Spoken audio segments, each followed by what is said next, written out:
de Jesus. Ele é preso na quinta-feira por Judas, lá no Getsemane, e de lá ele sai para todo um processo de julgamento, desde a casa de Caifás até Pilatos, até a crucificação lá no Monte Caveira. Temos o sábado do silêncio, onde ele fica sepultado, e no domingo de manhã nós sabemos que Satanás caiu da cadeira. É ou não? Olha, se o diabo tivesse coração, ele teria um infarto, porque ele ressuscitou. Ele não só ressuscitou, como ele está aqui entre nós agora.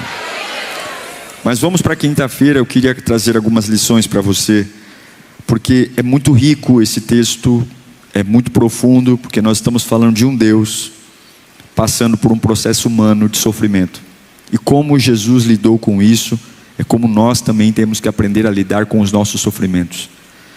João 12, 27 e 28, diz assim a Sagrada Escritura: agora o meu coração está perturbado, e o que direi? Pai, salva-me desta hora?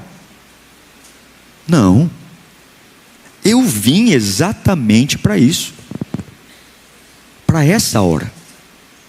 Pai, glorifica o teu nome. Então veio uma voz do céu: eu já o glorifiquei, e o glorificarei novamente.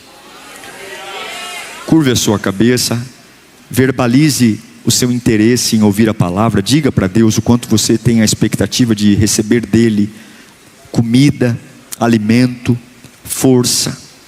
Diga para Deus que você está disponível para ser tratado, renovado. Diga para Deus que o seu coração está disposto a ser recuperado nele e na presença dele. Nós oramos agora, Espírito Santo. O Senhor tem total liberdade de agir nesse tabernáculo.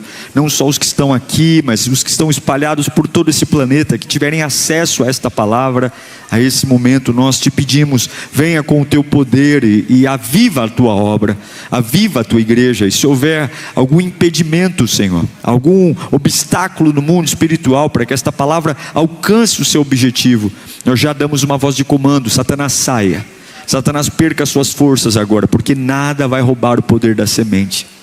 Em nome de Jesus, diga graças a Deus. A gente tem que tomar muito cuidado quando lê esse texto, porque ele não é uma teoria, ele não é uma parábola e nem um poema.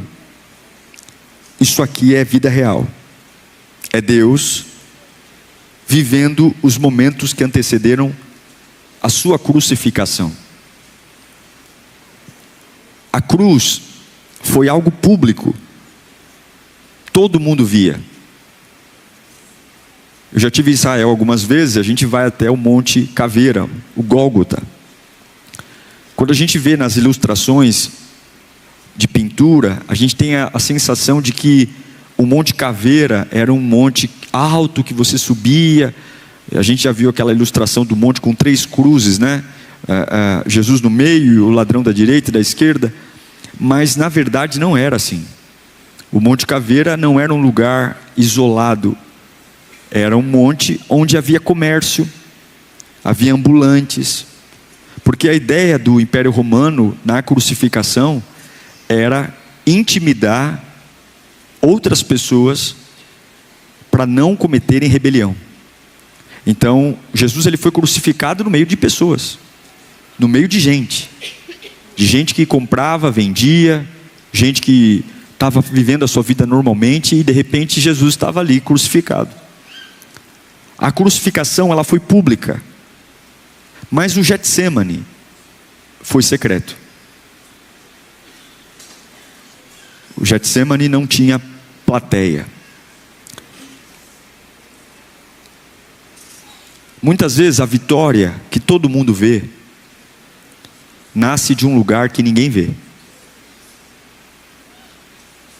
Muitas vezes a conquista da nossa vida, que todo mundo bate palma para a gente, ela começou num secreto, numa atitude no secreto, numa atitude como o Getsemane.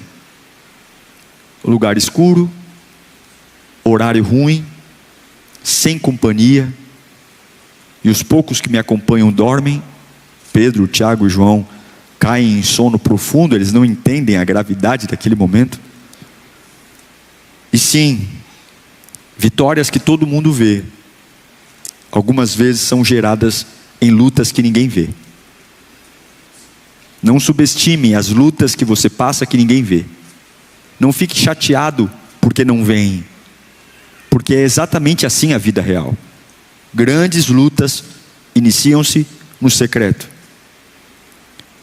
E eu sei que tem gente aqui vivendo coisas que não sabem explicar.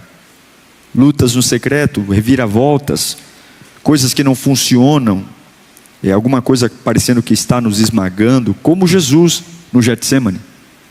Ele vai lá e ele tem um encontro com o prenúncio do seu sofrimento. Ele sente o bafo dos demônios à sua volta, o ameaçando. Imagina os demônios dizendo: você não vai aguentar, você é santo, você é perfeito, você nunca pecou. Como é esse negócio de você assumir o pecado do homem? Jesus não assumiu o nosso pecado de forma protocolar, ele assumiu de forma literal. Ele se tornou pecador, sem pecar. Eu gosto sempre de ilustrar isso dizendo o seguinte: todo criminoso, toda pessoa que comete um crime, um pecado, ele sente o peso do que ele faz. Ele pode, na hora de cometer o crime, o pecado, seduzido pelas emoções, não entender a gravidade do que está fazendo, mas depois de uma vez consumado o crime, o pecado, seja lá qual for, a culpa é a consequência do erro. Então sim, um pedófilo, um assassino, um estuprador, todas essas pessoas que cometem crimes hediondos, depois de cometê-los, eles sentem o lixo do pecado, porque o pecado nos torna alguém realmente sem valor, um lixo humano, é o sentimento. Veja, Jesus ele não cometeu nenhum erro, mas a única forma de salvar a humanidade era ele tornar-se pecador. O que significa isso, pastor? Que a consequência de todos os estupros do mundo estariam sobre ele ali, mesmo sem ele ter feito nada de errado. Todos os pedófilos da história, todos os crimes estariam sobre ele, todos os roubos. Você entende o tamanho daquele momento? Isso não era algo poético, era algo real. Ele só absolveria o homem pagando a dívida do homem. E para pagar a dívida do homem, ele tinha que se colocar no lugar do homem. Ele tinha que ocupar o lugar do pecador. E aí você pode imaginar toda a esfera de lixo de pecado. Toda a esfera, todas as coisas mais horripilantes que nós somos capazes de cometer. Sim, tudo isso de uma vez só recaiu sobre ele.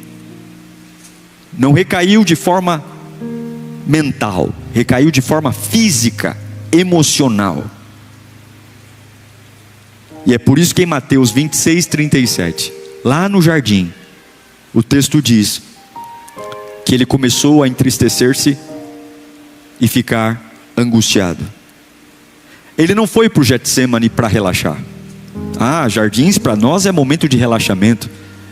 As donas Marias regam suas flores, seus girassóis, suas orquídeas, mas o jardim do Getsemane não tem nada de jardim aqui.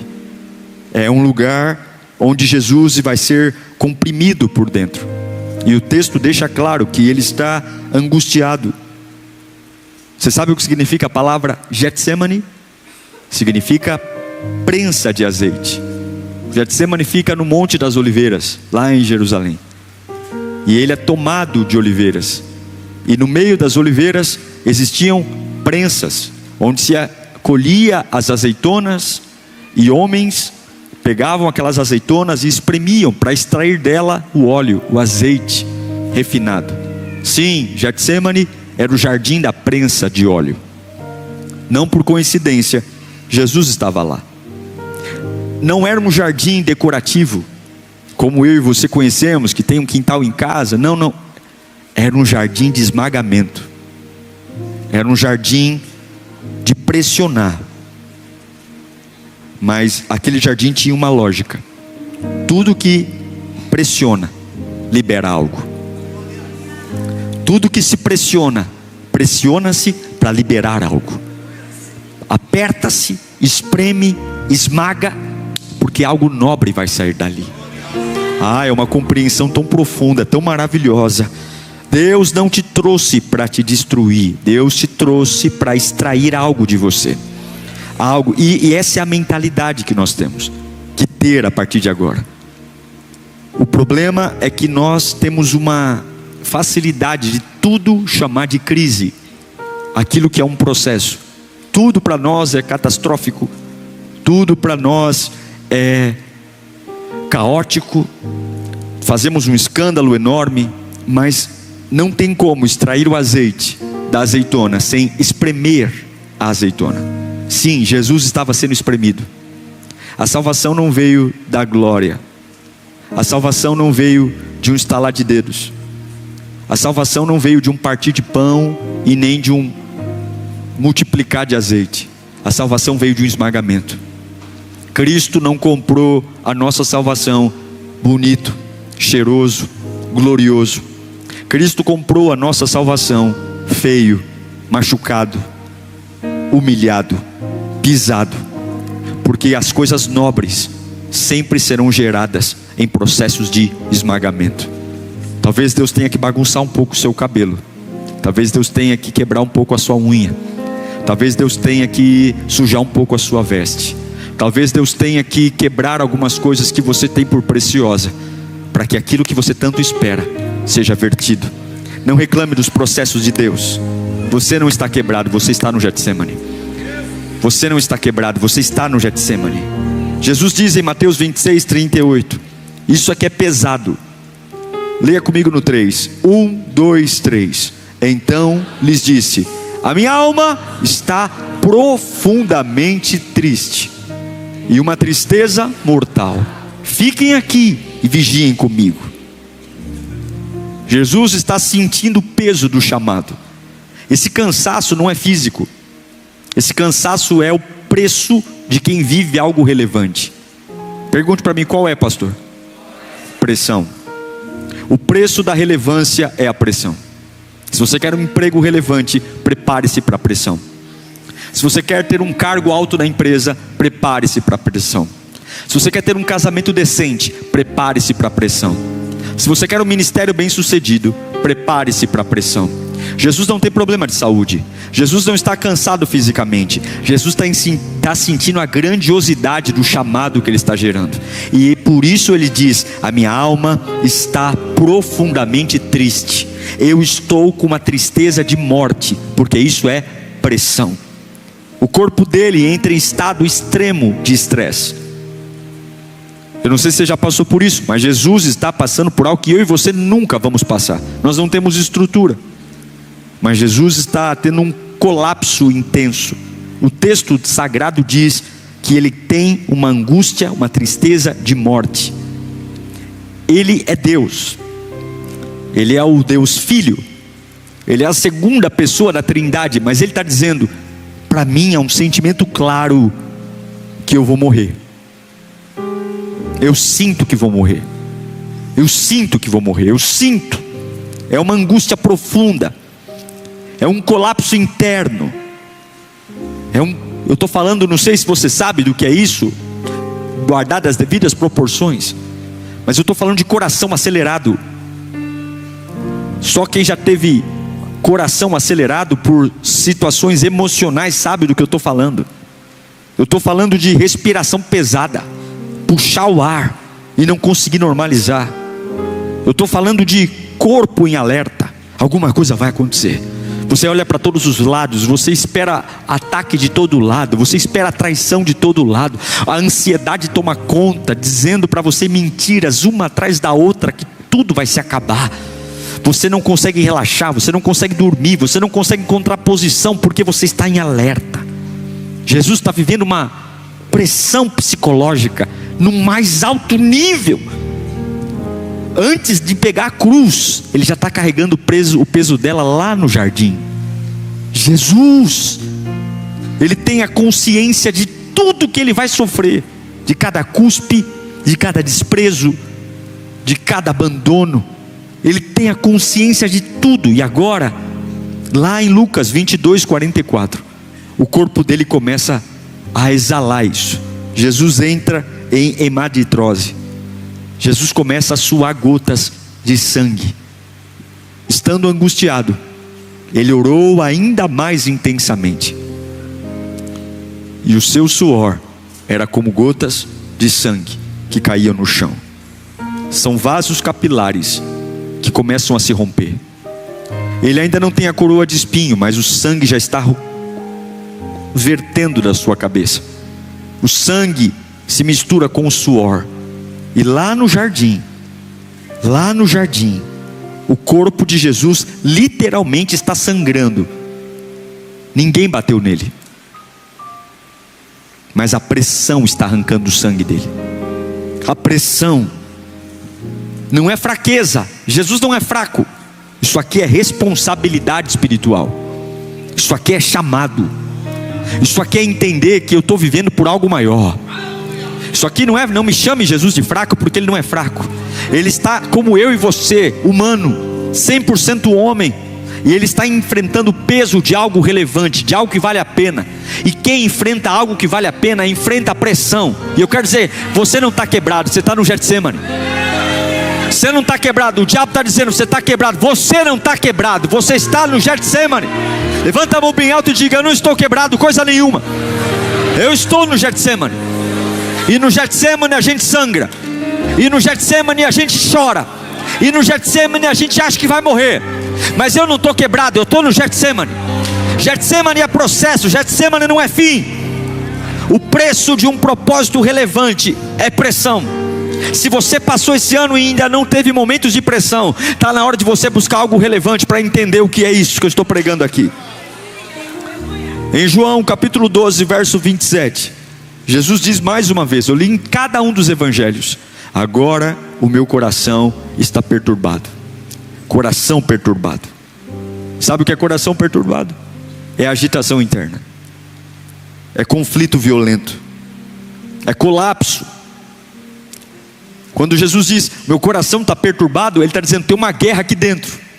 Um dia você quer, outro dia você não quer. Um dia você ama, outro dia você odeia. Um dia você pensa em todos os cenários. Você gasta uma energia enorme sentado numa cadeira.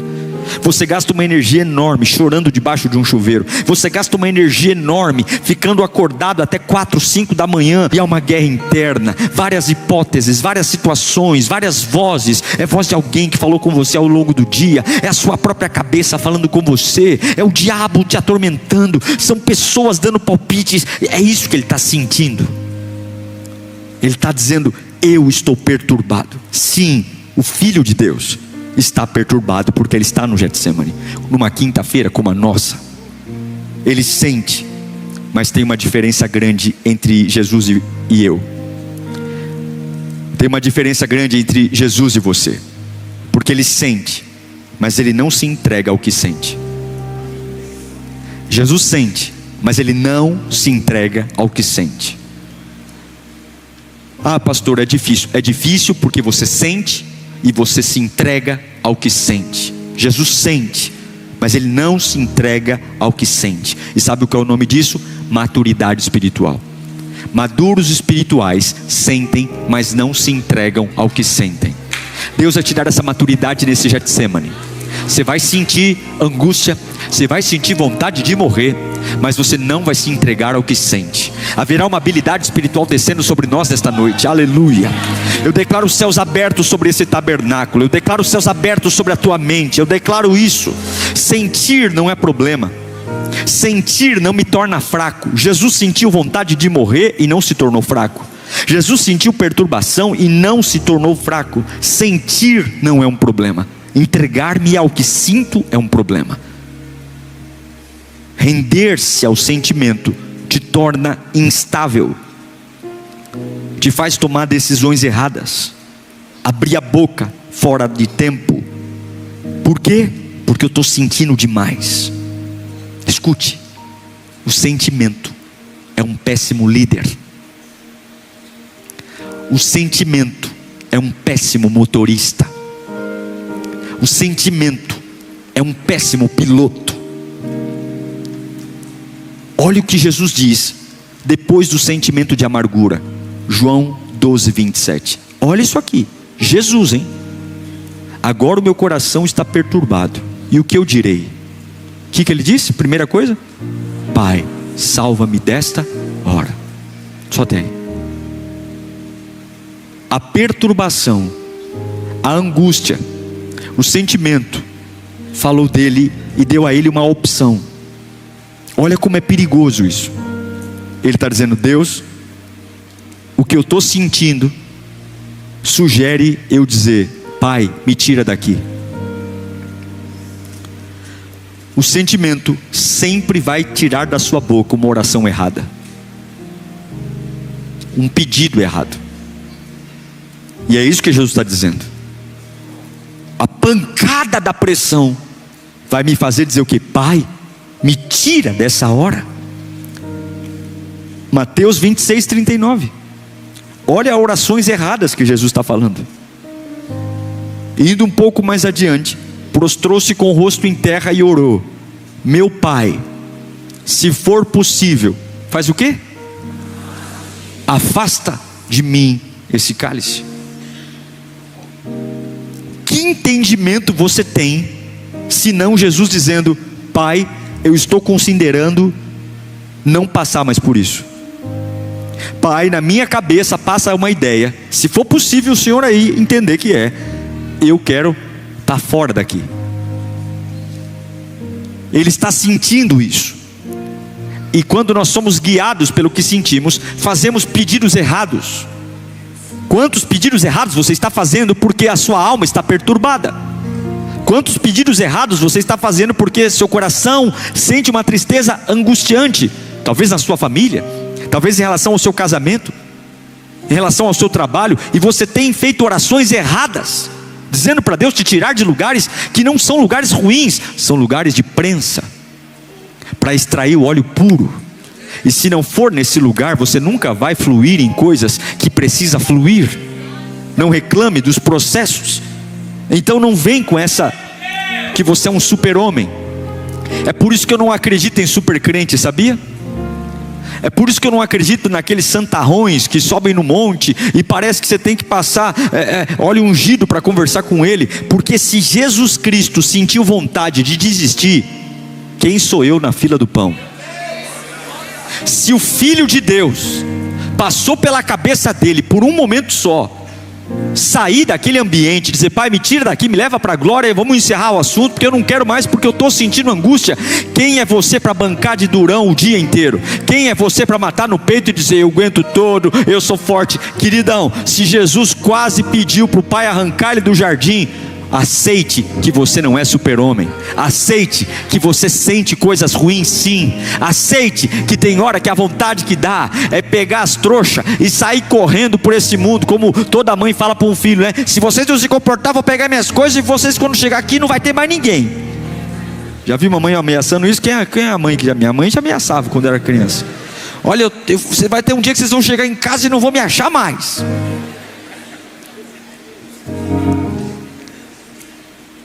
Só que Jesus começou a oração emocionado. Fala comigo, não tem problema como começa. O problema é como termina. Ele começa a oração emocionado, desequilibrado, mas ele não termina a oração emocionado, desequilibrado. Vamos lá, Mateus 26, 39, olha lá. Como é que ele começa a oração? Meu Pai, se for possível, afasta de mim esse cálice. O que é essa oração? Pedindo para fugir, pedindo para sair. Mas como é que ele termina?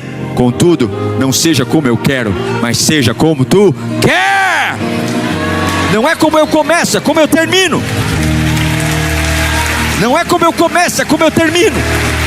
Eu chego diante de Deus quebrado, eu chego diante de Deus falido, Eu chego diante de Deus desanimado. Eu chego diante de Deus querendo matar um, querendo matar outro. Eu chego diante de Deus querendo destruir todo mundo. Eu chego diante de Deus com ódio. Eu chego diante de Deus com vontade de me matar. Eu chego diante de Deus com vontade de cortar os pulsos. Mas eu começo a orar, e eu não começo, eu posso até começar na emoção, mas eu vou terminar alinhado à vontade de Deus. Eu vou terminar alinhado à vontade de Deus. Eu não sei para que eu estou pregando aqui. O problema não é como você começa, é como você termina. E tem gente aqui que começa orando e termina reclamando. Não, começa reclamando e termina adorando. Aleluia.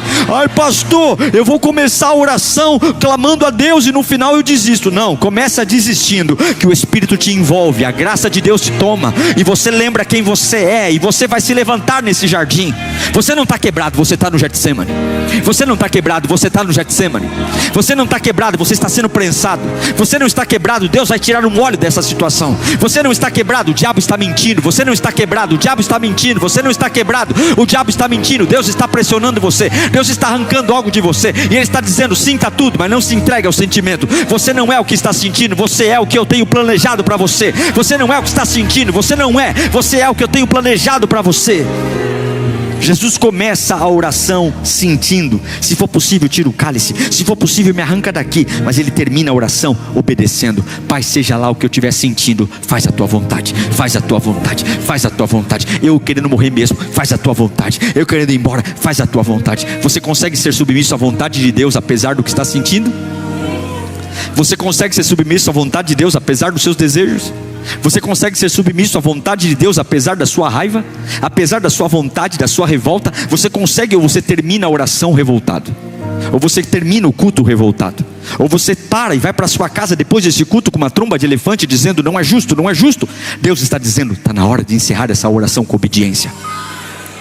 Está na hora de encerrar essa oração com obediência. E aqui tem uma virada. No meio da dor, Jesus ativa a sua identidade. Ele ativa. João 12, 27. Olha que texto poderoso. Agora o meu coração está perturbado. Que direi? Pai, salva-me desta hora. Pai, tira-me daqui. Mas agora, enquanto a alma dele quer destruí-lo, os sentimentos querem destruí-lo, ele lembra: não, que bobagem eu estava falando. Como sair daqui? Eu vim exatamente para isso. Eu vim para essa hora. A minha emoção está dizendo, meu sentimento está dizendo: tira daqui, tira daqui. Mas o plano de Deus está dizendo: tira daqui coisa nenhuma. Eu vim para estar, eu estou no lugar certo. Eu vim para isso. E é essa verdade que eu quero que você entenda. Jesus está dizendo: meu sentimento quer que eu vá embora, mas a minha identidade diz: eu sei porque eu estou aqui. Quem esquece o propósito não suporta a pressão. Mas quem lembra da identidade, lembra que Deus não erra, lembra que Deus tem plano. Jesus está dizendo: eu vim para cá. É horrível esse lugar, mas faz parte do capítulo, faz parte da história. É horrível essa sala de hospital, é horrível essa UTI, é horrível esse medicamento, é horrível esse desprezo, é horrível essa porta fechada, é horrível essa calúnia, essa difamação, é horrível essa mentira, é horrível esse aperto. Mas eu não estou aqui do nada, eu não apareci do nada. Deus me empurrou para essa situação. Deus permitiu que cavalgassem sobre a minha cabeça para me levar a um lugar espaçoso. Eu vim para essa hora. Eu quero dizer que você não está vivendo uma página da sua vida perdida. Eu quero declarar que você não está vivendo um tempo onde é um hiato, onde nada vai acontecer. Você veio exatamente para 2026. Você veio exatamente para o dia 2 de abril de 2026. Esse dia está marcado na eternidade. E você não está quebrado, você está no Getsemane. Você não está quebrado, você está no Getsemane. Deus não perdeu o controle. Eu vim para essa hora. Olhe para tudo que você está enfrentando. Levanta a mão e grita comigo: eu vim para essa hora. Eu vim para essa hora. Você veio para esse tempo. Você veio para esse tempo. Rejeite da sua cabeça que você é um perdido. Rejeite da sua cabeça que você está vivendo um tempo sombrio, um tempo improdutivo. Eu estou vivendo um tempo perdido. É uma era perdida. Não tem era perdida. No Getsemane alguma coisa vai fluir desse período.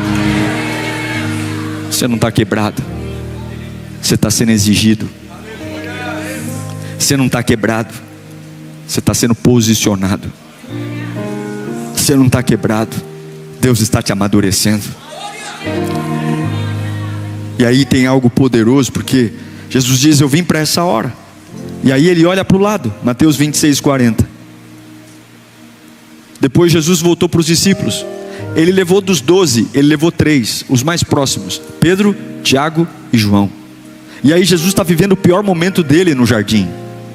E é tão bom ter um ombro amigo, ter alguém que nos faça bem, não é? Que diga umas palavras de encorajamento. Mas Jesus não conseguiu isso com ninguém, coitado. Depois ele voltou aos seus discípulos e os encontrou o quê? Dormindo. E aí ele fala: vocês não puderam vigiar comigo nem por 1 hora, mas nem 1 horinha. Perguntou a Pedro. Jesus está no momento mais pesado antes da cruz, e os mais próximos a ele, aqueles que ele escolheu a dedo, dizendo: não é possível, dos 12 aqui, vocês são os mais próximos, vocês são os que mais me entendem, vocês são aqueles que andam comigo. João é aquele que deita a cabeça no meu peito. Os mais próximos estão dormindo, porque o Getsemane, ele revela quem está com você e quem só está com você quando a vida é leve. Tem gente que não consegue ficar acordado ao seu lado quando a sua vida pesa demais. E eu vou falar uma coisa muito honesta para você: não fique bravo com eles. Não fique bravo com as pessoas que não conseguem acompanhar o ritmo do seu processo. Não fique dizendo: cadê aquelas pessoas? Não fique bravo. Jesus, ele não cancelou o propósito porque o apoio humano falhou. Jesus não ficou magoado porque Pedro, Tiago e João dormiram. Enquanto ele orava, suava gotas de sangue. Ele não teve companhia de gente orando com ele, muito pelo contrário, ele estava vendo eles dormindo. Mas ele não os julga, ele simplesmente os acorda, os exorta e volta a fazer o que ele tinha que fazer. Ele volta a orar de novo e permanecer de novo. E sabe o que ele fala depois de acordá-los? Ele diz: Pai, o que eu vou dizer? Livra-me dessa hora? Não, eu vim para essa hora. E lá no João 12:28, ele fala algo incrível: Pai, aqui no Getsemane, com meu rosto cheio de sangue com suor, glorifica o teu nome. Glorifica o teu nome. Esse é o nível mais alto de espiritualidade. A alma está em frangalhos, as emoções estão destruídas, o apoio humano falhou, mas a boca não quer alívio, a boca quer glória. Jesus diz: eu não quero mais que o Senhor me tire daqui, eu quero que o Senhor glorifique o teu nome através de mim. Eu não quero que o Senhor alivie minha carga, eu quero que o Senhor mande glória. Eu não quero que o Senhor torne meu caminho mais fácil, eu quero que o Senhor me encha de glória. Você tem uma escolha: pedir para Deus aliviar ou pedir para Deus mandar glória. Qual é a sua escolha hoje? Deus, facilita a minha vida, Deus, encurta o processo, ou dizer: Deus, faz o que tem que ser feito. Só glorifica o teu nome através da minha vida, só glorifica o teu nome através da minha casa, só glorifica o teu nome através dessa doença. Deus, se eu tiver que passar por cada processo, se eu tiver que acordar cedo todo dia, se eu tiver que pegar metrô, pegar ônibus, Deus, se eu tiver que bater em mais portas do que eu imaginei, Deus, se eu tiver que ter mais decepções do que eu imaginei, Deus, se eu tiver que andar mais do que eu imaginei, Deus, se durar mais tempo do que eu imaginei, eu só te peço uma coisa: não alivia não, só glorifica o teu nome através dessa situação. Glorifica o teu nome, glorifica o teu nome, que o ímpio veja, glorifica o teu nome, que o ateu veja, que aquele que diz que o Senhor não existe veja, que ele olhe para a minha vida e veja. Glorifica o teu nome, porque eu não estou quebrado, eu estou no Getsemane. Glorifica o teu nome, glorifica o teu nome. Eu quero fazer 2 perguntas simples para você. Você trocaria o alívio pela glória? Você trocaria o alívio pela glória? Responda para si mesmo. Você trocaria o conforto por um propósito enorme? Perder o conforto para viver uma vida extraordinária. Isso aqui não é emoção, isso aqui é entrega absoluta. As emoções dele não cooperam para nada, mas ele está dizendo: eu estou me entregando ainda meio torto, ainda meio abatido, ainda sangrando, ainda tremendo, ainda babando, ainda com o demônio baforando no meu ouvido dizendo que não vou aguentar a cruz, ainda que a minha alma está perturbada, ainda que a ansiedade está me matando. Eu não quero lidar com isso, eu quero me entregar profundamente. Deus, glorifica o teu nome. Pai, glorifica o teu nome. E o que é que o pai respondeu para ele? O que o pai respondeu para ele? Põe lá o último texto que li. O que o pai respondeu? Eu já o glorifiquei. Esse momento teu de fragilidade já tem glória aí, e eu glorificarei novamente. Ele está dizendo: ontem, filho, hoje, nessa quinta-feira, eu já estou te glorificando. Fica firme, que domingo vai ter mais glória ainda. Vai ter. Eu já o glorifiquei, e eu o glorificarei. Já o glorifiquei, e o glorificarei. Você não chegou aqui de graça, você não entrou nesse culto de graça, você não chegou aqui de graça. Deus está com você, mas Deus não abandona. Você pode estar equilibrado, quer dizer desequilibrado, abatido, sangrando, mas Deus sempre faz algo novo. Lucas 22:43. No meio do jardim, quem aparece? Quem aparece no meio do jardim? Ele está tremendo, ele está sangrando. A alma dele está dizendo: você vai morrer. Ele está sentindo amargura, mas ele tomou uma decisão de não seguir pelo que sente, sentir pelo que Deus quer fazer. Obedeceu. E ququando ele obedece, pede glória ao invés de conforto, a Bíblia diz que apareceu então um anjo do céu, que o fortalecia. O anjo não veio tirar o cálice, o anjo não veio facilitar a vida de Jesus, o anjo não veio impedir Judas de chegar, o anjo não veio impedir o soldado romano de chegar, o anjo não veio impedir a humilhação. O anjo veio trazer força para enfrentar o que eu tenho que enfrentar. Deus não vai te tirar daí, Deus vai te fortalecer aí. Deus não vai facilitar para você, Deus vai fortalecer você aí no meio da dificuldade. E eu quero dizer que hoje está chegando um anjo profético aqui, um anjo que vai fortalecer você no seu Getsemane. Você não vai quebrar, e Deus não vai facilitar, mas a força está chegando. Você que chegou aqui meio desmaiado, você que chegou aqui meio abatido, você que chegou aqui mais para lá do que para cá, anjos de Deus estão entrando nesse tabernáculo, anjos de Deus estão voando aqui. Eu declaro força chegando, força chegando. Você não vai quebrar, você não vai morrer. Enquanto ele está sangrando, enquanto ele está suando, enquanto ele está tremendo, o anjo fortalece, o anjo fortalece, o anjo fortalece. O anjo fortalece, o anjo dá força para suportar, o anjo dá força para aguentar. É por isso que você não enlouquece. Todo mundo diz: depois desse dia ele vai enlouquecer. E Satanás fica com cara de trouxa, porque você não enlouquece. Ele acha que você enlouquece, mas o anjo fortalece. O anjo fortalece. Deus não vai tirar você de tudo que dói, mas Deus vai te dar força para atravessar tudo que dói. Deus não vai te tirar de tudo que dói, mas Deus vai te dar força para atravessar tudo que dói. Deus não vai curar todas as doenças, mas Deus vai te dar força para atravessar todas as doenças. Deus não vai abrir todas as portas facilmente, mas Deus vai pôr você em algum labirinto, não para que Ele quer torturar você, mas porque quanto mais eu espremo, mais sai azeite. Quanto azeite você quer na sua vida tem a ver com quanta pressão você suporta. Diga-me da pressão que você está disposto a aguentar, e eu direi a você o azeite que vai sair de você. Pouca pressão, pouco azeite. Muita pressão, muito azeite. Pouca pressão, azeitezinho. Muita pressão, tonéis e tonéis e tonéis de azeite. Eu quero muito azeite. Eu quero tanto azeite que eu vou derramar diante de quem trabalha comigo. Eu quero tanto azeite que eu vou derramar na minha família. Eu vou entrar no Uber e o motorista vai dizer: de onde vem esse azeite? Eu vou dizer: foi da pressão do Getsemane. Eu vou dizer de onde eu saí. Eu vou dizer de onde Deus me tirou. Eu vou dizer das fornalhas que eu passei. Eu vou dizer dos rios que eu atravessei. Eu vou dizer do fogo que não me queimou. E para que tudo isso? Para azeite, azeite, azeite, azeite, azeite, azeite, azeite, azeite, azeite, azeite, azeite, azeite, azeite. Por onde eu for, azeite, azeite.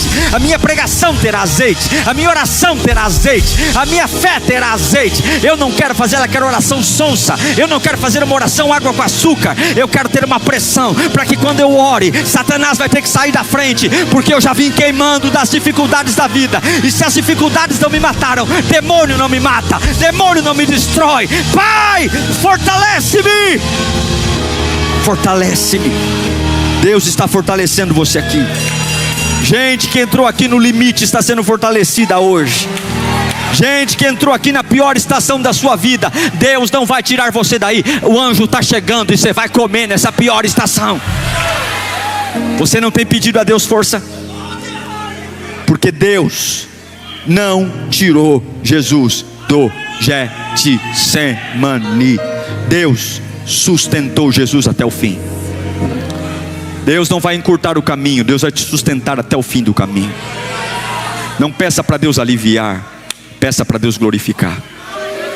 Não peça para Deus facilitar, peça para Deus glorificar. Peça a Deus, glorifica.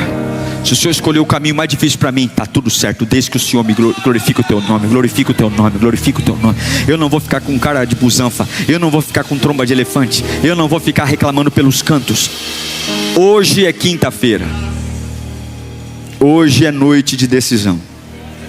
Amanhã, sexta, é a cruz, mas hoje é a decisão. É não olhar para aquilo que eu estou sentindo. Sinto muito por meu coração estar acelerado. Sinto muito pela minha cabeça estar a milhão. Sinto muito pelas pessoas que eu achava que eram íntimas, estão cochilando no pior momento da minha vida. Eu sinto muito porque até o meu corpo está adoecendo. Mas eu não vou negociar a minha decisão e a minha obediência. Pai, eu vim para esse tempo. Eu não sou um erro. Eu vim para essa hora. Pode me amassar, mas glorifica o teu nome. Glorifica o teu nome. Você pode falar para Deus isso: Senhor, se o Senhor quiser me amassar, pode, mas glorifica o teu nome. Fala para Ele: se o Senhor quiser me amassar, pode, mas glorifica o teu nome. Glorifica, oh, glorifica o teu nome. Eu quero o nome de Deus glorificado. Eu quero que olhem para mim e digam: esse aí é alguém que vive uma vida com Deus. É alguém, glorifica o teu nome. Glorifica o teu nome. A sua vida vai mudar quando a sua oração mudar e você parar de falar: Deus, que não seja como eu quero, mas seja como o Senhor quer. Se você tiver isso na cabeça, nenhuma tragédia para você, nenhuma má notícia para. Pode fazer tremer, babar, mas parar não para. Não para. Eu fico assim muito preocupado com pessoas que demoram muito tempo para curar. E a gente tem que começar a se preocupar com o tempo da cura, porque o choro bíblico, ele deveria ser só uma noite. Deus reconhece a nossa fragilidade e Ele dá o tempo do choro. O duro é quando essa noite dura anos, e a gente chama isso de normal. E por que chora tanto? Porque nós queremos que Deus faça a nossa vontade. E enquanto você quiser que Deus faça a sua vontade, você não aceita o que aconteceu e prolonga o luto, prolonga a cama, prolonga o lenço. Mas você tem que trocar seu discurso: Pai, não seja feita a minha vontade, mas a tua vontade. Se quer comer comida do anjo, pare de pedir sua vontade e comece a pedir a vontade de Deus. Você quer ter força no vale, pare de pedir sua vontade e peça a vontade de Deus. O Senhor deu, o Senhor tomou. Bendito seja o nome do Senhor. Nu eu vim para este mundo e nu voltarei para o Pai. O Senhor deu, o Senhor tomou. Bendito seja o nome do Senhor. Você entende porque Jó começou a conhecer Deus de uma outra forma? Você entende porque Jó fala que antes eu te conhecia só de ouvir falar, mas agora os meus olhos te veem? Porque Jó era bonito, porque tinha a cor dos olhos bonitos? Não, porque no meio das perdas ele falou: Deus, faça a tua vontade. Eu encerro dizendo: você não está quebrado, você está no Getsemane. Você não está cansado. Não, isso aí é a pressão. É a pressão do que Deus reservou para você. Se você quer um lugar relevante, aceita a pressão. Agora, se você não quiser ser ninguém, nada, fuja da pressão. Eu quero dizer para alguns que estão dizendo: pastor, eu estou revoltado com o que está acontecendo comigo. Escuta, Deus manda eu te dizer: você está no lugar certo. Você está vivendo a fase certa. Pegou você de surpresa, mas sempre esteve nos meus planos essa fase. Você não está vivendo uma fase perdida. Esses anos não são perdidos. Todos eles estão no meu calendário, diz o Senhor. E eu sei como vai acabar. Eu sei que não tem sido fácil, mas eu preciso que você confie em mim. Eu preciso que você confie em mim. Mais do que dói, confia em mim. E eu lhe afirmo: estarei com você hoje, e glorificarei meu nome em você hoje, mas outra vez também glorificarei. Hoje eu digo a você: é gota de sangue e suor, mas isso vai se reverter em corpo glorificado. Se você vencer no secreto do Getsemane, você não perderá a cruz em público. Enfrenta o teu jardim. Você não está quebrado, você está no Getsemane. Pressão.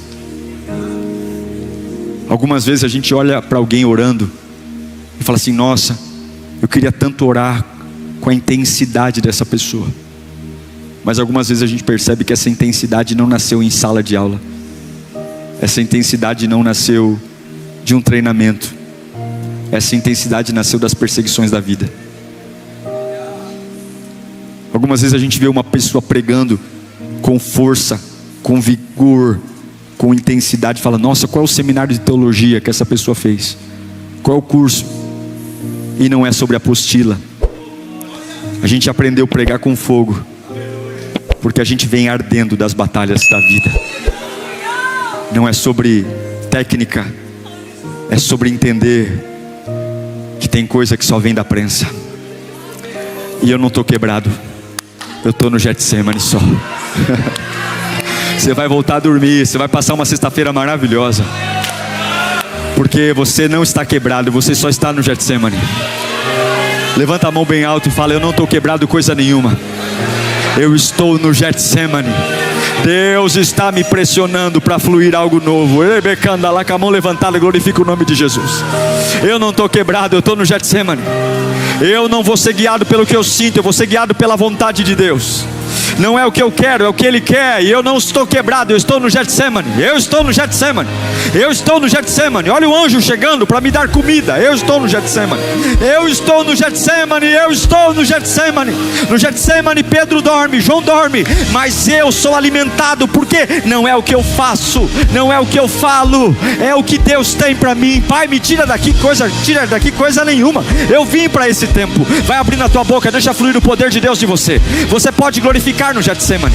Deus não vai facilitar para você coisa nenhuma, Ele vai te sustentar aí, porque glorifica o teu nome, glorifica o teu nome, glorifica o teu nome. Se amanhã eu tiver que ir para o hospital, glorifica o teu nome. Se amanhã eu tiver que buscar emprego, glorifica o teu nome. Se amanhã eu tiver que ir numa casa de recuperação, glorifica o teu nome, glorifica o teu nome. Eu só quero glorificar o teu nome. Eu estou dando lugar para Ele glorificar o teu nome. Glorifica o teu nome. Coloque-se em pé em nome de Jesus. Quem quer glória de Deus esta noite?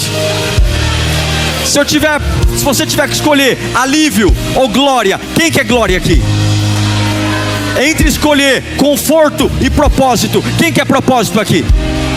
Então não vos embriagueis com vinho em que há contenda, enchei-vos do Espírito Santo. Enchei-vos. Levanta a mão de uma forma confortável. De uma forma confortável. Feche os teus olhos agora e peça para o Espírito Santo te fortalecer. Feche os teus olhos agora e fala comigo: Espírito Santo, me alimenta, me alimenta. Eu declaro anjos de Deus indo até você agora. Anjos de Deus levando suprimento, anjos de Deus levando força. Deus não vai facilitar para você, Deus vai te dar força. Força, você que está cansado, você que está debilitado, você que está exausto, exausto, a cabeça exausta. Coma agora, coma agora. Eu declaro o teu corpo sendo renovado, eu declaro a tua mente sendo renovada, eu declaro sua alma sendo renovada, eu declaro seu espírito sendo renovado, eu declaro uma energia que você ainda não tinha. Você que não é batizado em línguas, receba agora o batismo, receba o batismo com fogo, receba o batismo com fogo, receba o batismo com fogo. Deus não vai tirar você do Getsemane, Deus vai fortalecer você no Getsemane. Receba poder, receba poder, receba poder. Feche os teus olhos agora, sinta a glória de Deus, sinta a glória de Deus, sinta a glória de Deus tomando conta de você. Vai dizendo: Pai, eu quero força no meio desse Getsemane, eu quero força no meio desse Getsemane. Eu não vou abrir mão da minha família, eu não vou abrir mão da minha fé, eu não vou abrir mão do meu processo, eu não vou abrir mão da minha salvação, eu não vou abrir mão dos meus sonhos, eu não vou abrir mão da minha santidade. Eu quero força, porque eu não vou abrir mão, eu não vou abrir mão, eu não vou abrir mão. Receba poder, receba força. Anjos de Deus vindo, anjos de Deus vindo, anjos de Deus vindo. É no secreto, é no secreto, é na intimidade. É ninguém vê, ninguém entende, mas Ele entende, Ele vê. Ele é Deus, Ele é Deus, Ele é o Pai Todo-Poderoso. Ele está aqui, Ele está aqui, Ele reina soberanamente, Ele reina triunfantemente. Deixa fluir as palavras de vida. Deixa fluir. Com os olhos fechados, deixa fluir. Vai ouvindo sua voz glorificando a Deus. Ainda sangrando. Pastor, eu estou com medo. Glorifica teu nome, Senhor. Pastor, eu estou com ansiedade. Glorifica o teu nome, Senhor. Pastor, eu estou com tremor. Glorifica o teu nome, Senhor. Pastor, eu estou com vontade de morrer. Abra a boca e diga: glorifica o teu nome, Senhor. Glorifica o teu nome, Senhor. Eu não vou lidar com as minhas emoções. Eu quero cumprir a vontade do Pai. Traga você uma revelação. Esse é um texto perigoso, porque normalmente textos muito pregados, a gente sempre tem aquela ideia de que a gente já sabe tudo que o texto tem para nos dizer. Então a gente fica naquela ideia de: já conheço. Mas é muito perigoso, porque Deus sempre tem uma revelação para nós. E se eu trato o texto bíblico com soberba, dizendo: eu já entendo tudo que tem aí, vai ser muito difícil Deus falar com você. Então tenha humildade para ouvir, porque se tem uma coisa que não se esgota, é a palavra de Deus. Você pode ler várias e várias vezes, você sempre vai encontrar algo que nunca percebeu que estava ali. Esse é o poder da Bíblia. Por quê? Porque é o único livro que você lê com o autor dela sentado do teu lado. Por isso que você ouve coisas novas o tempo todo, porque quando você a lê, Jesus está do seu lado. João capítulo 11, vamos ler do 1 ao 4, diz assim: havia um homem chamado Lázaro. Ele era de Betânia, do povoado de Maria e de Marta, e sua irmã. Aconteceu que Lázaro ficou doente. Maria, a irmã dele, era a mesma que derramara perfume sobre o Senhor e lhe enxugara os pés com os cabelos.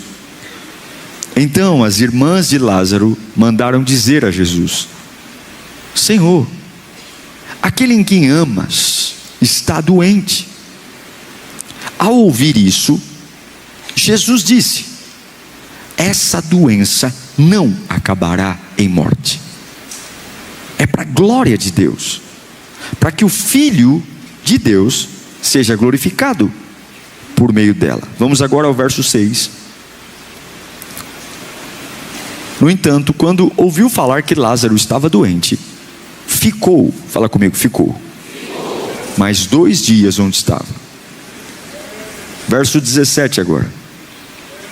Ao chegar, Jesus soube que Lázaro já estava no sepulcro. Havia 4 dias. Verso 21.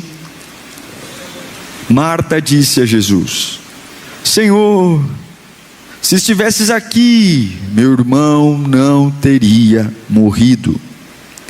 Verso 25 e 26. Jesus lhes disse: eu sou a ressurreição e a vida. Aquele que crê em mim, ainda que morra, viverá. E todo aquele que vive e crê em mim, jamais morrerá. Já morrerá eternamente. Você crê nisso? Vamos ao 35. Leia comigo, 1, 2, 3. Jesus chorou. É o versículo menor da Bíblia. Versículo 39 agora. Tirem a pedra, disse ele. Marta, irmã do falecido, disse: Senhor, ele já cheira mal, pois está ali há 4 dias. 43. Depois de dizer isso, Jesus bradou em alta voz: Lázaro, venha para fora. Aquele que havia morrido saiu com as mãos e os pés envolvidos em faixas de linho e o rosto envolto em um pano. E Jesus lhes disse: tirem as faixas dele e deixem-no ir. Amém? Curve sua cabeça. Peça ao Senhor para falar com você. Peça ao Espírito Santo para visitar você. Com muita humildade, peça ao Senhor para revelar a você a expectativa que Ele tem sobre sua vida. E diga que você está disponível a realizar mudanças, se Ele assim desejar. Que você está disponível a mudar rotas. Oh Deus, incendeia-nos. Revela a nós o Teu reino e a Tua vontade. Nós te amamos e te desejamos, em nome de Jesus. Diga graças a Deus. Esse é um texto riquíssimo, porque fala de uma família em Betânia que Jesus tinha muita proximidade. Quando ele passava por Betânia, era na casa de Lázaro que ele pousava, que ele ficava. Havia um vínculo, muito mais do que o vínculo ministerial, havia um vínculo de amizade profunda. Mas tem algo nesse texto que confronta a minha fé, confronta a forma como eu lido com a minha fé. É muito difícil entender o que esse texto está me revelando, porque o que o texto está me mostrando não me conforta, muito pelo contrário, me confronta. Porque existe uma família que Jesus ama, que existe convívio. Jesus era um íntimo nessa família. Ele almoçava, jantava, dormia naquela casa. Não é alguém que ele conheceu do nada, não, havia vínculo. Mas o texto diz que mesmo amando, ele não vai. Ele não vai. Ele recebe a mensagem e ele não vai. Ele sabe da gravidade do Lázaro, mas ele não impede que a piora aconteça.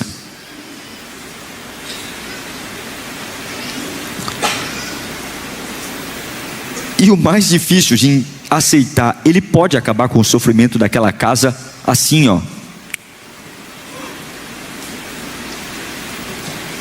Mas ele não faz nada naquele momento. Isso é algo confrontador, porque a gente foi ensinado desde criancinha que Deus me ama tanto que Ele resolve tudo rápido para mim. Deus me ama tanto que Ele não vai me deixar por muito tempo nessa situação. Olha, o amor de Deus, fica tranquilo, que o amor de Deus vai te tirar daí assim, ó, tipo miojo, 3 minutos está pronto. Mas não é isso que esse texto está me dizendo. Ele ama, Ele conhece, mas Ele não vai. Ele não impede a gravidade de se atenuar, muito pelo contrário, a gravidade aumenta.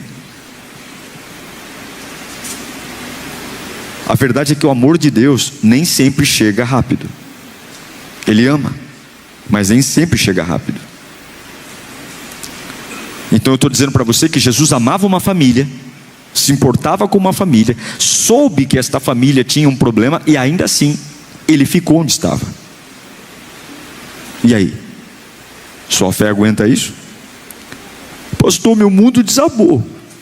Você achou que Jesus era o quê? Um garoto? De recado? Então eu tenho que entender, quando eu leio João 11, que o amor de Deus, ele não é governado pela minha urgência. Você acha, e eu acho, porque a religião ensina isso, que a minha urgência vai sempre mover Deus para me socorrer. Mas esse texto está mostrando uma baita de uma urgência, e Deus não se moveu. Porque não é porque no teu tempo Ele está atrasado, que Ele está ausente. A gente tem que começar a amadurecer a nossa cabeça, porque senão nós vamos sofrer muito o tempo todo. Nossa teologia não pode ser rasa. Nós temos que começar a ler a Bíblia e entender como que Deus age. Esse texto está dizendo que ele escolheu não ir, mas isso não significa que é uma demora. Significa que ele não é movido por urgência de homem.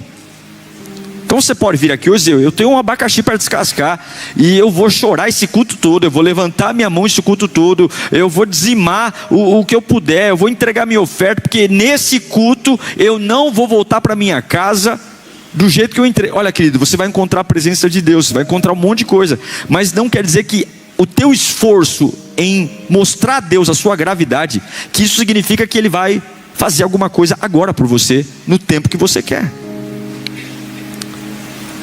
O texto deixa claro que Lázaro não morreu de repente. É uma tragédia você ver alguém e puf, cadê o fulano? Ah, teve um infarto, morreu do nada, tuf. Não, Lázaro não morreu do nada. A Bíblia deixa claro que ele ficou doente e ele foi piorando. Ele foi piorando, foi uma doença que foi acabando com ele. Tanto que quando Jesus recebe a mensagem inicial, Lázaro ainda não tinha morrido. Lázaro estava doente ainda. Ele morreu devagar. Você já viu alguém morrer devagar? Não é triste? Não é triste você ver alguém num leito definhando, pouco a pouco, come menos, levanta menos, lembra menos, olha menos. Por mais que você coloque sedativo, mas as suas emoções estão ali vendo uma pessoa definhar. É o que estava acontecendo com Marta e Maria. Elas olham para alguém que ela ama e está dizendo: meu irmão, está cada dia pior. Está cada dia pior. Não tem um botão para mudar, não tem um botão para desligar. É respiração falhando, é febre, é dor, é o corpo desistindo em camadas. É uma alma ali saindo. E aquela família olha para aquela situação e ela diz: eu não posso fazer nada. É a impotência do homem. Eu não posso fazer nada. Quem eu amo está morrendo. E no meio disso, Jesus não aparece. Ele não vai. É grave, é dramático. Alguns aqui sairiam da igreja. Puxa vida, se cobram do pastor. Pastor, fulano está doente. Ah, o pastor não foi visitar. Eu não ponho mais o pé na igreja. Você imagina Jesus? É grave. Ele tem que ir. Jesus, o senhor tem que ir. O senhor tem que estar lá. O senhor tem que fazer. O senhor é Deus. O senhor tem que estar lá. Eu não aguento mais olhar para essa situação. Todo dia pior. Todo dia me machuca. Todo dia eu vou enlouquecer. Por favor, vem, Jesus. É aqui que a fé trava. Porque nesse momento, o que eu vou dizer? Que se ele me amasse, ele viria. É isso que eu vou dizer. Quando eu olho para Lázaro, cada dia pior. Quando eu olho para Lázaro, cada dia pior. E eu lembro que Jesus comeu na minha casa, dormiu na minha casa, falou que me amava, e ele não veio. A minha cabeça vai dizer que ele não me ama. Se ele tivesse aqui, ele não está, mas se ele tivesse, eu não estaria sofrendo. Se Deus tivesse feito o que eu mandei o bilhete para ele fazer, eu pedi para ele vir, eu pedi: vem Jesus, que custa, vem aqui. O negócio é tão grave que quando Jesus chega, a Marta é a primeira a ir até ele. A Marta não questiona o poder. Ela não diz: o senhor não tem poder para curar meu irmão. Ela não disse isso. Ela diz assim para ele: se o senhor tivesse aqui, isso não teria acontecendo. O problema de Marta não é em crer no poder de Jesus, ela crê. O problema de Marta, ela está questionando o tempo que ele chegou. Ela crê que ele é poderoso, mas não naquele tempo. Porque na cabeça dela está atrasado, já era. Poder agora, nesse tempo, acabou. Eu precisava do poder de Deus quando eu achava que era o momento, quando eu achava que era a oportunidade. Agora que meu irmão está sepultado, agora o poder de Jesus não me vale de nada. E esse é o nosso problema. O conflito da fé é esse: Deus só pode fazer quando eu acho que é o tempo. Deus só pode abrir quando eu acho que é a hora. Marta diz: se o Senhor tivesse no tempo que eu achava que era o tempo ideal, não teria acontecido um fracasso aqui em casa. Isso revela que esse é o conflito da fé. Não é se Deus pode. Eu sei que você crê que Deus cura, eu sei que você crê que Deus liberta, eu sei que você crê que Deus pode te dar um bom relacionamento, que Deus pode abrir tua empresa para prosperar. O problema é se Ele vai fazer no meu tempo. E aí a gente trava legal. E eu quero falar com gente que está sentado aqui assistindo esse culto. Enquanto eu estou pregando, o Espírito Santo está voando aqui entre nós. Enquanto eu estou pregando, você não está recebendo apenas informações, porque eu não estou dando palestra, eu estou dando um recado do céu para o seu coração. Eu não estou aqui dizendo: ai, que bom que o pastor está pregando. O que eu estou pregando aqui está emitindo decretos do mundo espiritual. E você vai sair desta reunião diferente. Você vai sair dessa reunião diferente. Você vai sair dessa reunião diferente. Tem gente aqui que não perdeu a fé. Não perdeu, você continua crendo que Deus é Deus. O seu problema é que você perdeu a paz com o tempo de Deus. Você não crê mais que é o tempo. Você está como Marta: creio em Deus, mas nesse tempo não dá mais. Agora entenda isso. Jesus ainda não está reagindo como um sacerdote. Ele está reagindo como um profeta, porque quando a Marta vai para ele dizendo: olha, se o Senhor estivesse aqui, meu irmão não tinha morrido. Jesus, ele começa a operar como um profeta. Isso é maravilhoso, isso aqui faz o meu coração sorrir, porque a gente é tão bobinho. A gente acha que manda em alguma coisa, que conhece alguma coisa. Quem somos nós para dizer para ele que ele está atrasado? Quem somos nós? Jesus olha para Marta e diz assim: ei Marta, o Lázaro dorme. Eu vou despertá-lo, ele vai ressuscitar. Isso é tão incrível. Sabe o que ele está falando? Eu já vi o fim da história. E quem já viu o fim da história não tem pressa com os capítulos. É isso que ele está falando. Marta está agoniada, Maria está agoniada, os judeus estão aflitos porque eles não conhecem o tempo, mas Deus não interpreta o momento. Deus governa todo o destino. É isso que eu quero que você vai voltar a dormir a partir de hoje. Talvez o seu calendário já foi. Você arrancou todas as folhinhas e você não consegue entender por que um Deus que diz que te ama, por que um Deus que você teve relacionamento profundo com Ele, por que Ele está deixando um sofrimento se agravar? Por que Ele está deixando tripudiarem sobre você? Por que Ele está deixando algumas coisas não acontecerem financeiramente como você sabe que Ele poderia? E Deus manda eu devolver essa sua dúvida, essa sua agonia, com uma revelação. Deus está dizendo: eu não tenho problema com o seu momento, porque eu já construí cada etapa da sua vida, até o dia que vier te buscar. E eu quero declarar uma palavra tão poderosa: o que está te desesperando hoje já foi resolvido na eternidade. Aleluia, aleluia. O que está acabando com a sua fé hoje já foi resolvido na eternidade. Deus já tem uma saída. Eu estou pregando para alguém aqui. Você vai sair desse culto com a cabeça erguida. Você vai sair daqui com esse culto com uma resposta. Você não sabe quando, mas você sabe que a eternidade já resolveu o seu problema. Eu vou voltar a dormir, eu vou voltar a me alimentar, eu vou voltar a ter uma vida plena, porque eu sei. É isso que Jesus está dizendo. Ele vai ressuscitar.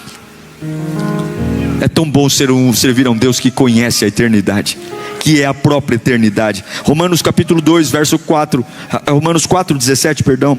Oh meu Deus, falei tudo ao contrário. 2 Coríntios 4, 17, coloca para mim.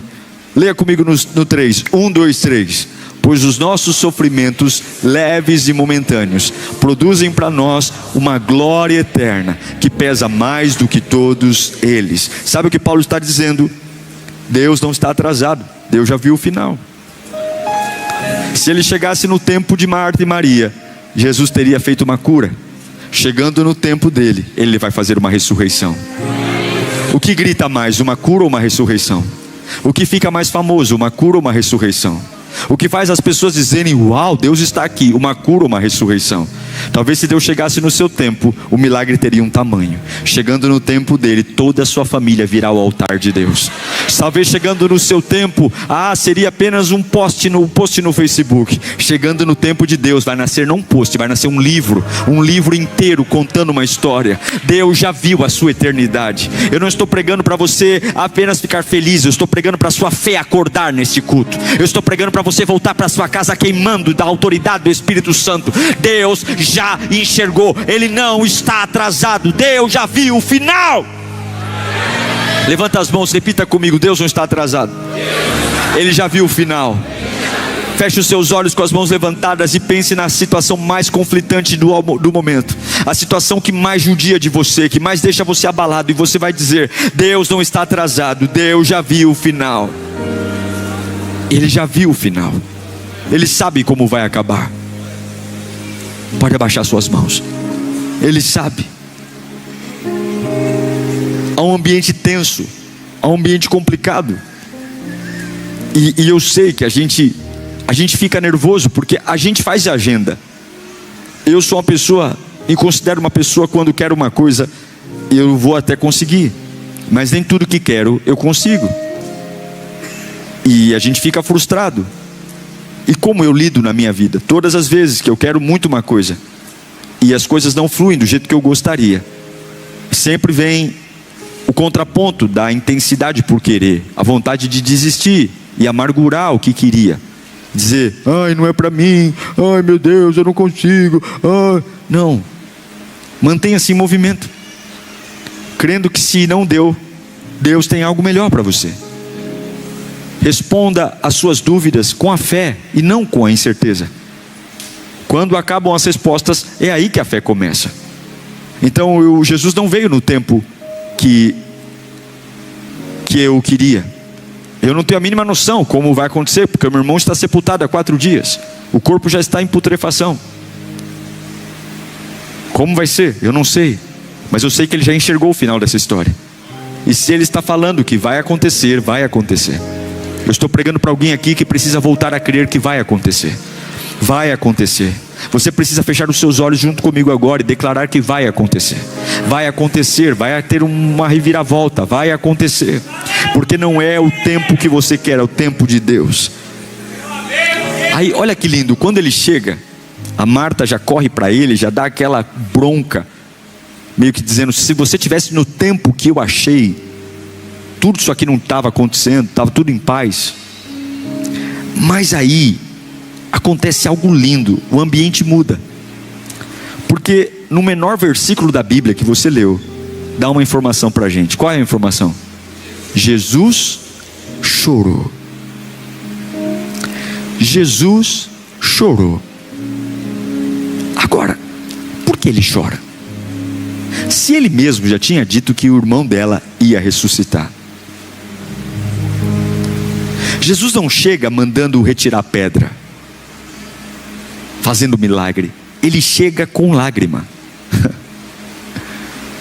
Ele chega com lágrima. E isso torna o nosso Deus tão especial.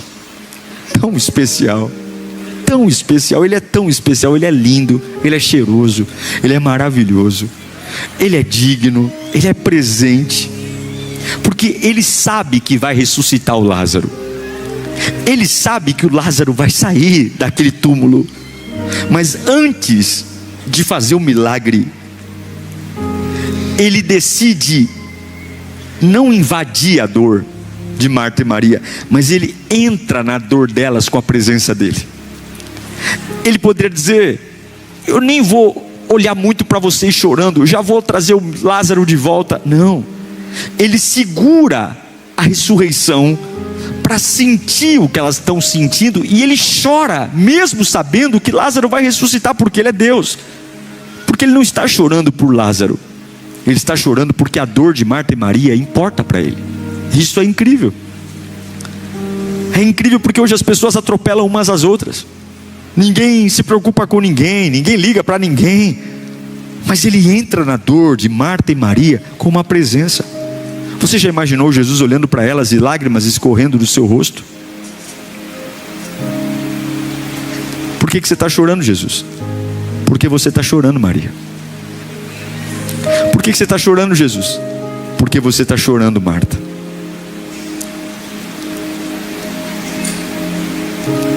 Eu lembro de Hebreus capítulo 4, verso 15, quando diz que nós temos um sumo sacerdote. Nós não temos um sumo sacerdote que não possa compadecer-se das nossas fraquezas, mas sim alguém que, como nós, passou por todo tipo de tentação, ainda assim sem pecado. O Deus que sustenta a galáxia, o Deus que faz as estrelas, o Deus que mede o oceano com a palma de suas mãos, Ele para chorar com gente quebrada. Ele para chorar com gente que não consegue se conformar que as coisas não aconteceram no tempo delas. Esse Jesus, Ele é simplesmente maravilhoso. Jesus é tudo, gente. Jesus é tudo para mim e tudo para você. Jesus é o maior presente que um dia a gente poderia ter recebido. A presença de Jesus é todo o remédio, é toda a cura. Jesus é simplesmente o Deus da nossa vida. Eu quero que você aplauda o nome desse Deus tão poderoso. Eu quero que você agradeça a Ele por estar com você. Eu quero que você agradeça porque Ele não passa direto. Eu quero que você o agradeça porque Ele olha para as nossas lágrimas e Ele chora conosco. Eu quero que você o agradeça por Ele estar em todos os momentos da nossa vida. Eu quero que você o agradeça porque Ele é fiel. Ele olha para Maria e olha para Marta e Ele chora com elas. Ele não dá bronca, Ele chora. Ele não aponta o dedo, Ele chora. Eu quero dizer que Ele é incrível. Eu quero dizer que eu te amo, Jesus Cristo.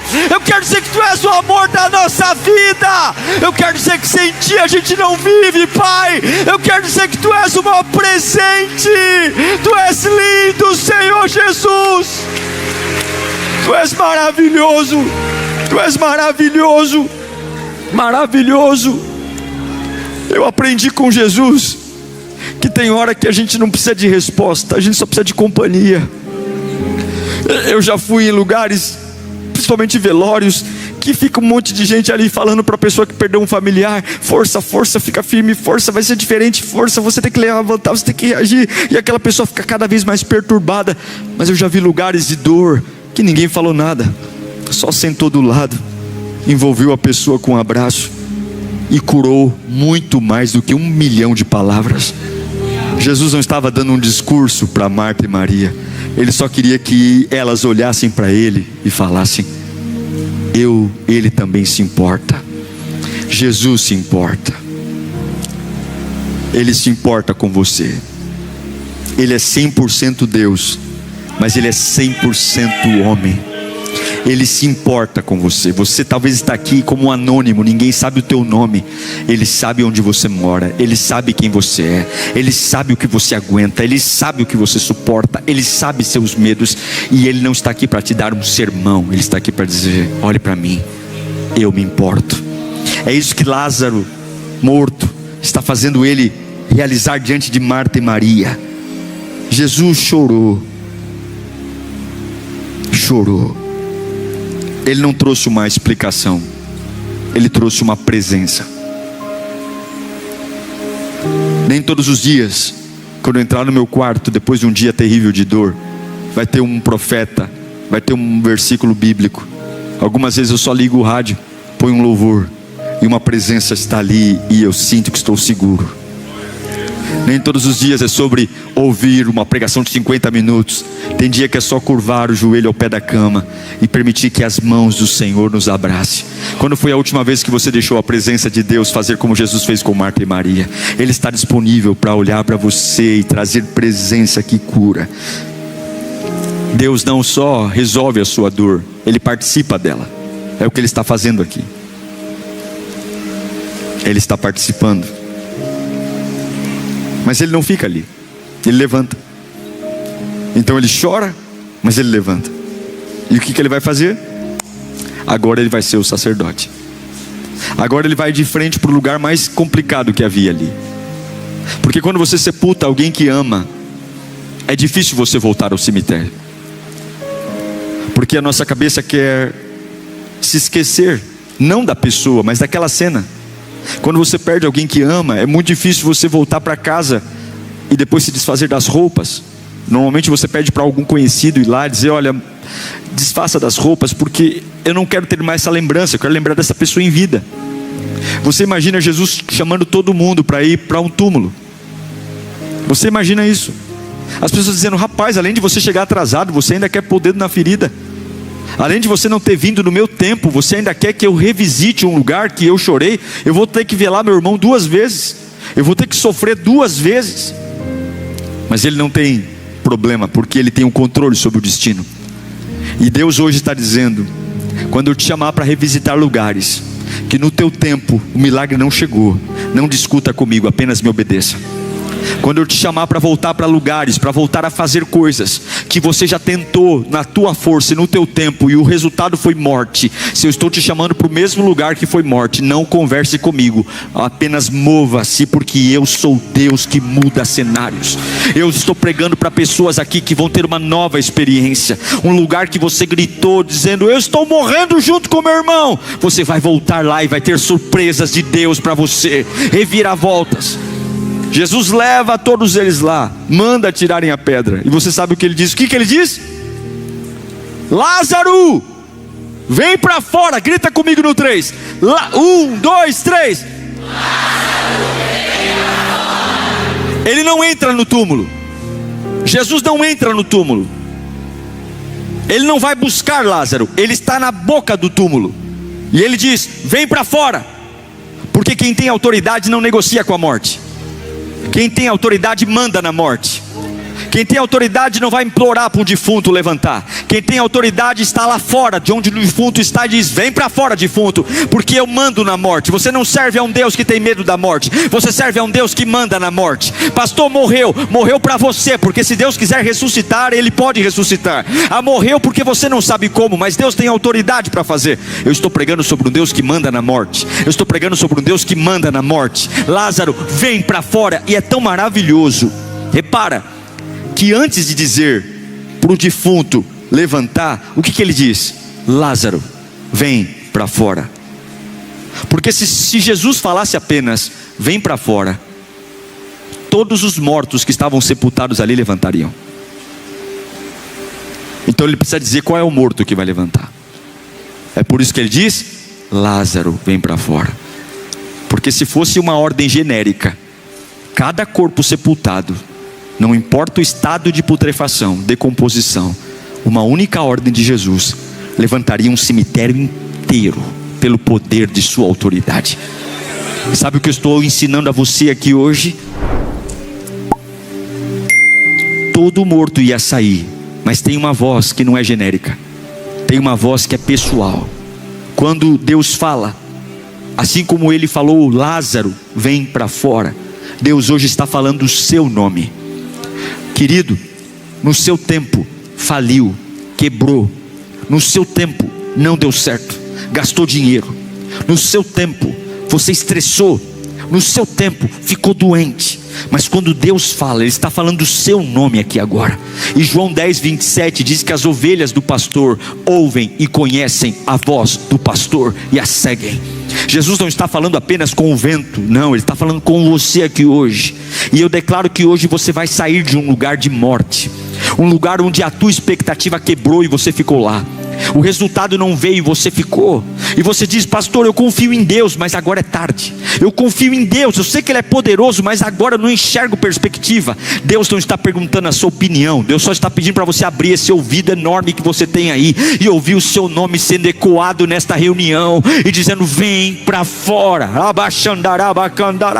Eu vou sair, por quê? Porque Ele está me chamando. Você imagina o estômago voltando a ser estômago. Você imagina o pulmão voltando a ser pulmão. Você imagina a pele voltando a ser pele. Você imagina o cérebro derretido voltando a ser cérebro. Você imagina o olho voltando à existência. Não é só uma ressurreição, é uma restituição física, é uma restituição emocional, é uma restituição da voz, da alma, do espírito. É uma restituição poderosa. Tem gente aqui que foi dado como encerrado emocionalmente, encerrado ministerialmente, encerrado na família. Mas hoje Deus não veio te visitar, Deus veio te chamar. Ele está te chamando.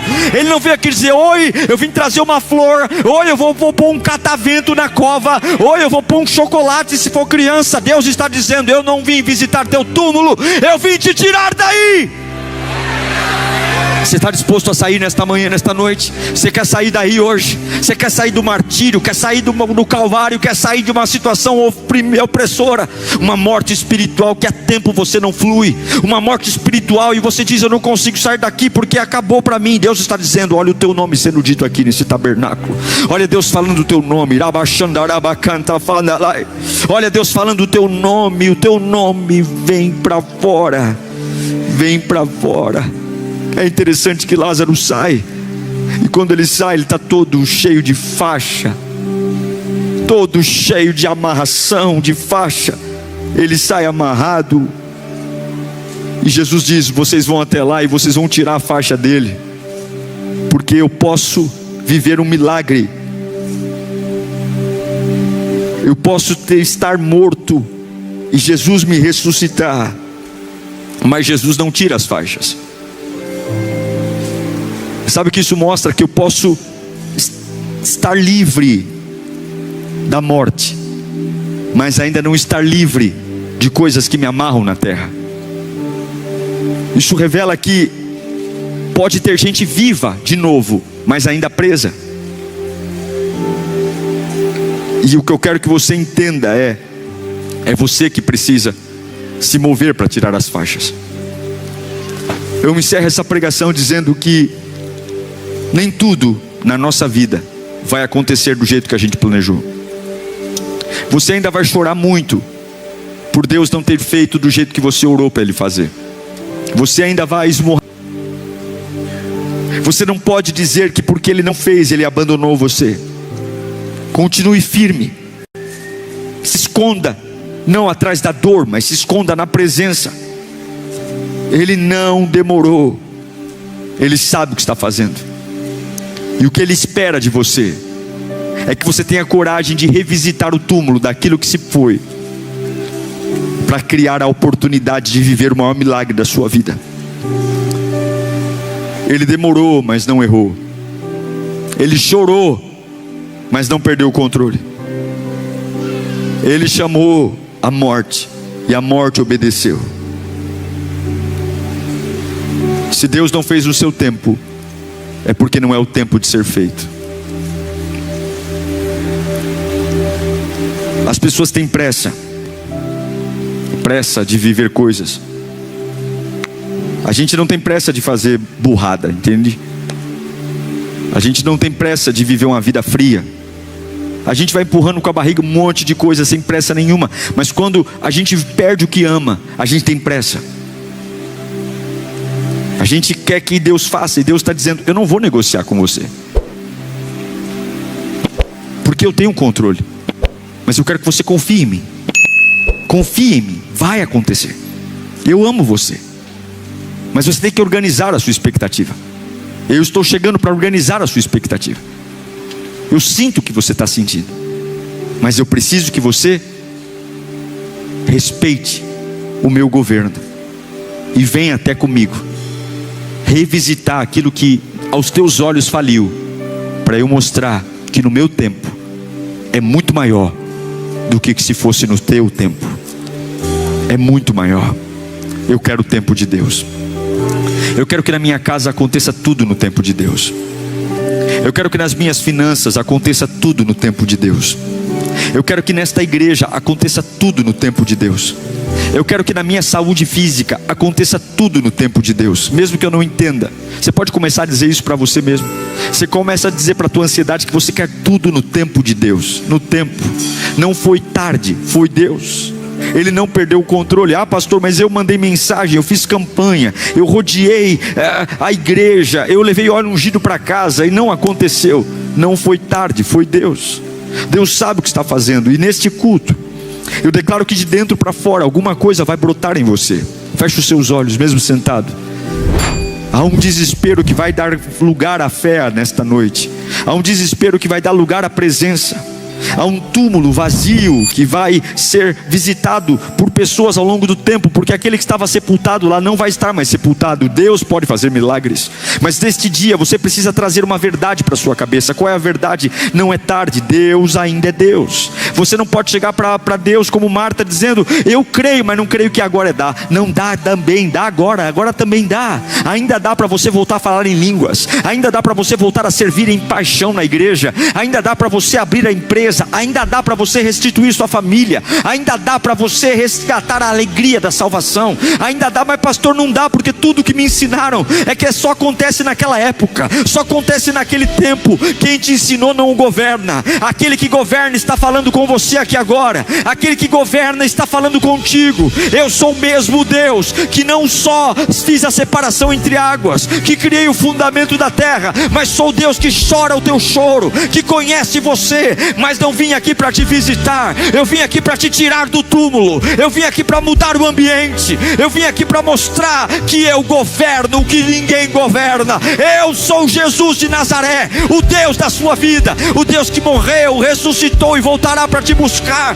Eu sou a estrela da manhã, a raiz de Davi, eu sou a rosa de Saron, eu sou aquele que era, é e sempre será. Eu sou o Cordeiro de Deus que tira o pecado do mundo, eu sou o leão da tribo de Judá, eu sou Emanuel, Deus conosco, eu sou o Deus Todo-Poderoso. Respeite-me porque eu cheguei, respeite-me porque eu governo, respeite-me porque a morte me obedece, respeite-me porque quando eu falo ninguém pode impedir. Agindo Deus, quem impedirá?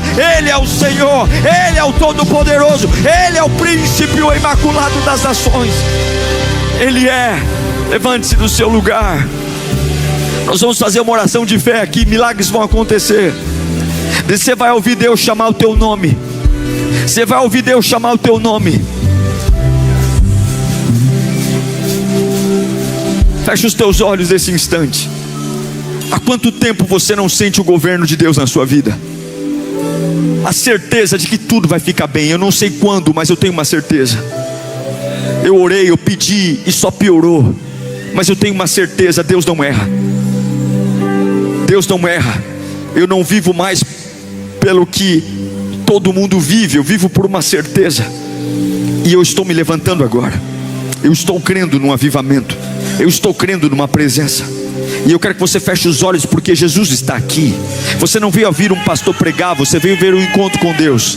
E eu quero dizer que o Espírito vai começar a curar você de dentro para fora. Eu quero declarar que do teu interior vão começar a surgir verdades, verdades da palavra, porque a presença de Jesus, ela domina o ambiente. E você vai voltar a ser remontado nesta reunião. O Espírito de Deus vai remontar você de dentro para fora. Uma ousadia, uma coragem, uma intrepidez. O Espírito de Deus vai trazer uma certeza que chega de brigar com o relógio, chega de brigar com o tempo. Deus está comigo, Deus sabe o que vai acontecer, Deus é Senhor sobre todas as coisas. Comece a adorá-lo com a tua voz agora. Comece a adorá-lo, porque tem uma cirurgia para ser feita dentro de você, tem uma cirurgia para ser feita dentro da tua alma. Você não pode mais ficar remoendo isso, você não pode mais brigar com o relógio, você não pode mais achar que Deus te abandonou, você não pode mais achar que está tarde. Deus sabe o que está fazendo. Abra a tua boca agora e deixa que o Espírito Santo embriague você. Deixa que o Espírito Santo embriague você. Deixa que o Espírito Santo embriague você. Você que está online, deixa que o Espírito Santo embriague você com essa verdade. A minha alma sendo embriagada, o meu espírito sendo embriagado. Oh meu Deus do céu, o meu espírito sendo embriagado. Eu não vou brigar com a história, eu não vou brigar com os fatos. Eu estou mergulhando no rio de Deus, eu estou mergulhando na presença de Deus. Eu estou vendo a minha mente se abrindo, eu estou vendo os meus olhos se abrindo, eu estou vendo o meu coração pegando fogo, eu estou vendo o meu corpo acreditando. Não vai dar errado, não vai dar errado, não vai dar, vai dar certo, vai dar certo, vai acontecer, vai acontecer. Olha quem acabou de chegar, olha quem acabou de chegar. Ele chegou, ele pisa diferente, ele anda diferente, ele fala diferente, ele transmite a unção diferente. Ele acabou de chegar, tudo vai ficar bem, tudo vai ficar bem. Ele acabou de chegar, ele anda em minha direção, ele é o Deus Todo-Poderoso. Receba o poder. Eu declaro cura, cura, cura, ressurreição, ressurreição na tua alma, no teu espírito, em todas as áreas que estão sendo afligidas pelo tempo, em todas as áreas que estão sendo afligidas pela dor, em todas as áreas que estão sendo afligidas pela ansiedade, em todas as áreas que estão judiando no teu coração, matando a tua fé, matando a tua expectativa. Eu declaro agora que o Senhor do alto da tua cabeça, plantando os teus pés, renove você, renove a tua fé, renove. Ore agora, peça força para crer, força para crer. Eu preciso crer, eu vou crer. A segunda-feira não vai me matar, o mês de abril não vai me matar, o meu chefe não vai me matar, a cara feia de ninguém vai me matar. Eu sei que eu tenho crido, Jesus está chegando. Se Ele não chegou no meu tempo, é porque não é o tempo. Eu não vou olhar para trás, eu não vou me drogar, eu não vou beber, eu não vou prostituir, eu não vou desviar, eu vou esperar. Ele vai vir, Ele vai chegar, e vai ser no tempo dele, vai ser no tempo certo. Eu declaro agora uma paz tomando conta do teu coração, a certeza do cuidado cuidado de Deus, a certeza do cuidado de Deus, a certeza do cuidado de Deus, a certeza do cuidado. Deus está cuidando de você, Deus está cuidando de você, Deus está cuidando de você, Deus está cuidando de você dos detalhes, Deus está cuidando de você, Deus está cuidando. Lázaro, vem para fora. Lázaro, vem para fora. Ouça a sua voz falando com Ele. Sinta a presença dEle. Sinta o poder que está no nome dEle. Sinta a glória dEle. Sinta a unção do Espírito Santo. Sabe como é que está a casa de Marta e Maria agora? Está completa. Esse ano eu vou a Betânia. Já fui a Israel muitas vezes, mas esse ano eu escolhi. Liguei para a agência. É um lugar complicado porque é território palestino. Eu vou a Betânia. Eu vou entrar lá naquele túmulo. Nunca fui lá. Nunca consegui ir num tempo que tenha paz ali. Esse ano eu vou. Já adiou a primeira vez, mas eu vou. Eu vou entrar em Betânia. Mas sabe o que eu vou ver lá? Nada. Porque aquele túmulo, quando Jesus chegou lá, Ele chamou a morte para fora e disse: morte, acabou. Isso é uma personificação da sua vida. Pessoas visitaram uma versão sua, enterrada, sepultada. É tudo que eles sabem sobre você. Mas eles vão revisitar a sua vida, e eles vão ter uma surpresa, que aquilo que eles viram que tinha acabado, Deus trouxe a vida novamente. Ele faz assim com as mãos. Eu declaro vida no seu ministério, eu declaro vida na sua casa, eu declaro vida na sua carreira profissional, eu declaro vida no seu corpo, porque você não está dentro de um túmulo. Jesus vai tirar você daí.